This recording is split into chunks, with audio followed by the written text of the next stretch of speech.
চলে আসলাম বাস্তব জীবনের ভিত্তিতে তৈরি একটি প্রতিদামের জীবনের গল্পের পর্ব 2 নিয়ে।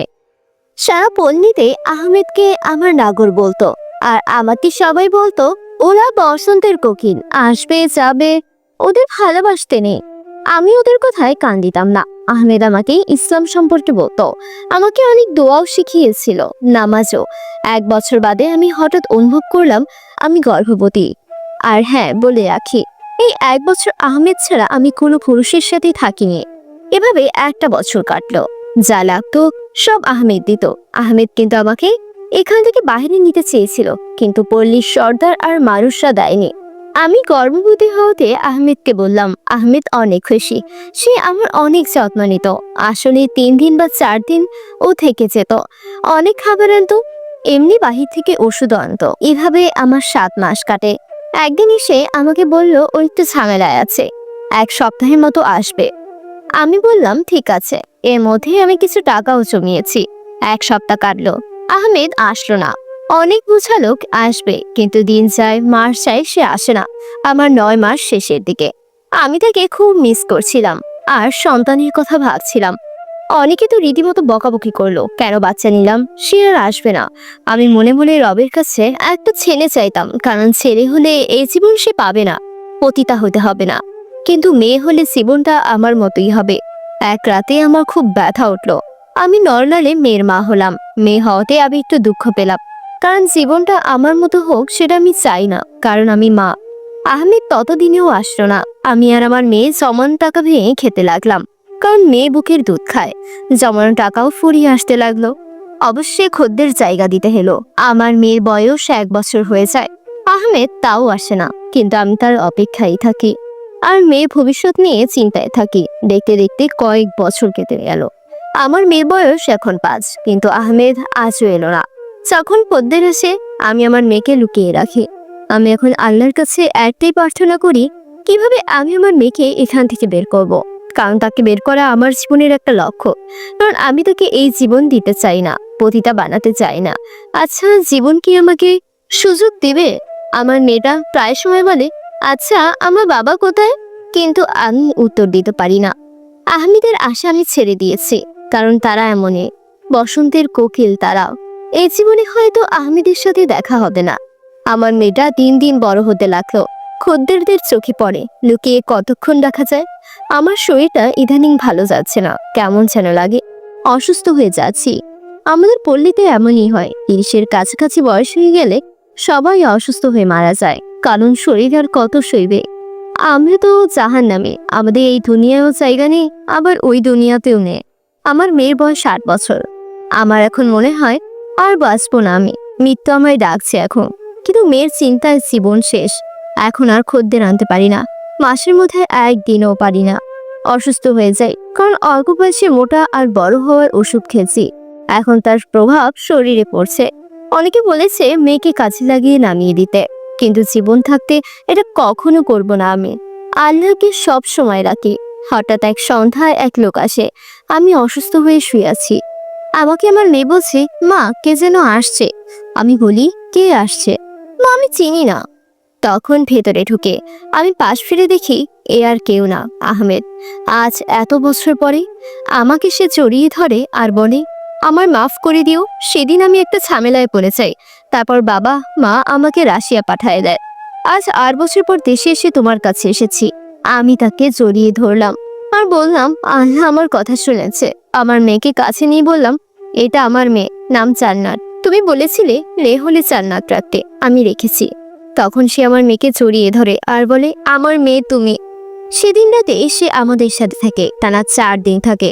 সে টাকা দেয়, আমি বাজার করে আমি তাকে রেঁধে আমিই খাওয়াই, আর রাতের বেলা তার বুকে শুই। আসলে তার বুকে। তাকে বলি, আমার মেয়েকে তুমি নিয়ে যাও, ওকে সুন্দর একটা জীবন দাও। তখন সে বলে, নিয়ে যাব। দিন দিন আমার শরীর খুব খারাপ হতে লাগলো। মেয়ে সবসময় বলে, মা তুমি ঠিক হয়ে যাবে। আমার মেয়ে আমাকে রান্না করে খাওয়ায়। 8 বছরের মেয়ে। জান্নাত, কই তুই? এই তো মা, কি হয়েছে? মা একটু পানি দে, আর ফার্মেসি থেকে আমার জন্য কিছু ওষুধ এনে দে। আর এই নে টাকা। আচ্ছা মা, আমি যাচ্ছি। মার জন্য ওষুধ আনতে গেলাম। এরপর শুরু হলো জান্নাতের জীবন কাহিনী। আমি 8 বছরের একটা মেয়ে। তখনও পুরো একা। বাবা আসেনি 3 দিন ধরে। সর্দা তো বলেছে কিছুদিন পর থেকে কাজে নেমে যাইস। আমার শরীর বড় করার ইনজেকশন দিতে বলেছে ফার্মেসি থেকে। আমি তখন কোনো সিদ্ধান্ত নিতে পারছিলাম না কি করব। বাবা এলো 7 দিন পর। বাবাকে দেখে জড়িয়ে ধরে কান্না করি আর বলি মানে। বাবা তখন মাটিতে বসে পড়ে। বাবাকে নিয়ে মার কবরে যাই আর বাবা কবর জিয়ারত করে। বাবা মাকে জড়িয়ে ধরে অনেক কান্না করে আর বলে, মা আমি তোর মাকে শেষবারের মতো দেখতেও পারলাম না। বাবা মাকে নিয়ে যেতে চায়, তখন সর্দার নিয়ে যেতে দেয় না। অনেক চোরাচুরির পর বাবাকে বলে 1 লাখ টাকা দিলে নিয়ে যেতে দিবে। বাবাও রাজি হলো আর আমাকে 1 লাখ টাকা দিয়ে নিয়ে আসলো। বাহিরের জগতে সে এক অন্যরকম অনুভূতি। বাহিরটা কত সুন্দর পরিষ্কার, যা বলে বোঝানোর মতো না। বাবা আমাকে একটা বন্ধুর বাসায় রাখলেন আর বললেন আমাকে কিছুদিন দেখতে। বাবা বন্ধুর একটা মেয়ে ছিল, আমি তার সাথে খেলতাম। বাবার আমাকে নতুন জামা কাপড় কিনে দিয়ে আর আসলো না। 1 মাস পর বাবা আমাকে সাথে করে কোথায় যেন নিয়ে যাচ্ছে। আমাকে বাবার বন্ধুর বউটা অনেক সুন্দর করে সাজিয়ে দিল আর জড়িয়ে ধরে আদর করলো।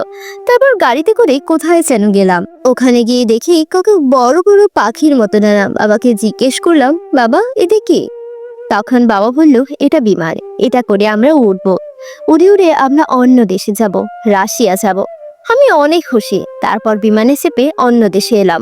শুরু হলো নতুন জীবন। বাবা মাকে এখানে একটা স্কুলে ভর্তি করিয়ে দিল আর হোস্টেলে দিয়ে দিল। বাবা আসতো, টাকা দিয়ে যেত। বাবা জব করতো, তাই আমাকে তেমন সময় দিত না। আর প্রবাস জীবন সময় কিভাবে দিবে? বাবা মাকে যতটা পারতো আদর করত। ধীরে ধীরে অনেকটা সময় কাটলো। বলে রাখি, বাবা 2 বছর পর পর দেশে যেত আর 6 বা 7 মাস পর আসতো। যখন বাবা দেশে যেত আমাকে তেমন কল দিত না আর আমিও দিতাম না। বাবা অনেক মানা করতো কল দিতে, কিন্তু বাবা মাকে থাকায় দিয়ে যেত। জীবন থেকে 15টা বছর কেটে গেল। এখন আমি রাশিয়ার একটা বিশ্ববিদ্যালয়ে পড়ালেখা করছি। বাবারও এখন বয়স হয়েছে। বাবা একদিন বলল, বাবার আরো একটা পরিবার আছে। বাবা তাই 2 বছর পর পর দেশে যায়। সেখানে বাবার 3টা ছেলে আছে। বাবা কখনো তাদের সাথে পরিচয় করিয়ে দেয়নি আর কখনো দিবেও না। বাবা মাকে খুব ভালোবাসে, কোনো কিছুর কমতি বা অভাব রাখেনি। কিন্তু বাবার পরিবারে কেউ জানে না তার একটা মেয়ে রাশিয়াতে বেড়ে উঠছে। আমাকে এখন দেখলে কেউ চিনতে পারে না যে আমি বাঙালি, সবাই রাশিয়ানি বলে। কিন্তু সবচেয়ে বড় কথা, আমি বাংলা ভাষা বলতেই সবচেয়ে পছন্দ করি। রাশিয়ার একটা বিশ্ববিদ্যালয় থেকে পিএইচডি শেষ করে সরকারি চাকরিতে যোগ দেই। এর মধ্যে আমি জাতীয়তা পেয়ে গিয়েছি রাশিয়ার নাগরিক হিসাবে। বাংলাদেশে আর যাওয়া হলো না, তবে ইচ্ছে আছে বাংলাদেশে যাওয়ার। বাবা এর মধ্যে অসুস্থ হয়ে দেশে একেবারে চলে যায় আর আমিও চাকরির সূত্রে এক দেশ থেকে অন্য দেশে ঘুরে বেড়াচ্ছি। 2013 থেকে এক ছেলের সাথে পরিচয় হয়। ছেলেটা বাঙালি ছিল, তবে সে রাশিয়াতে সেটেলড ছিল। তার সাথে একটা পর্যায়ে প্রণয়ের সম্পর্কে চাই।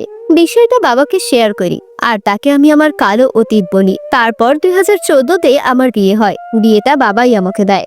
2017-তে আমার একটা ছেলে হয়। আমি তখন বাংলাদেশে যাই প্রায় 27টা বছর পর। কিন্তু আমার কবরে আর যাওয়া হয় না। বাংলাদেশের চিটাগাংয়ে আমার শ্বশুর বাড়ি, কিন্তু আমার শ্বশুর শাশুড়ি রাশিয়াতেই থাকে আমাদের সাথে।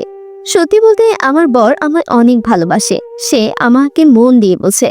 বাবা চিটাগাংয়ে আসে 3 দিন থেকে আবার চলে যায়। বাংলাদেশে আমার খুব ভালো লাগে। 3 মাস থেকে আমি আবার রাশিয়াতে চলে যাই। এখন আমি যখন ছুটি পাই দেশে চলে আসি। 2020 সালে এখন আমি আবার দ্বিতীয়বারের মতো গর্ভবতী। সবাই দোয়া করবেন আমার জন্য। আসলে জীবন আমাকে দ্বিতীয়বার সুযোগ দিয়েছে আর আমি আমার বাবার কাছে কৃতজ্ঞ আমাকে এত সুন্দরভাবে জীবন সাজিয়ে দেওয়ার জন্য। সত্যি বলতে সব আল্লাহর ইচ্ছে, কিন্তু আমি এখনো গর্বের সাথেই বলি আমি পতিতার সন্তান। পতিতাদের জীবনে আমি যেভাবে বলেছি তার চেয়েও করো।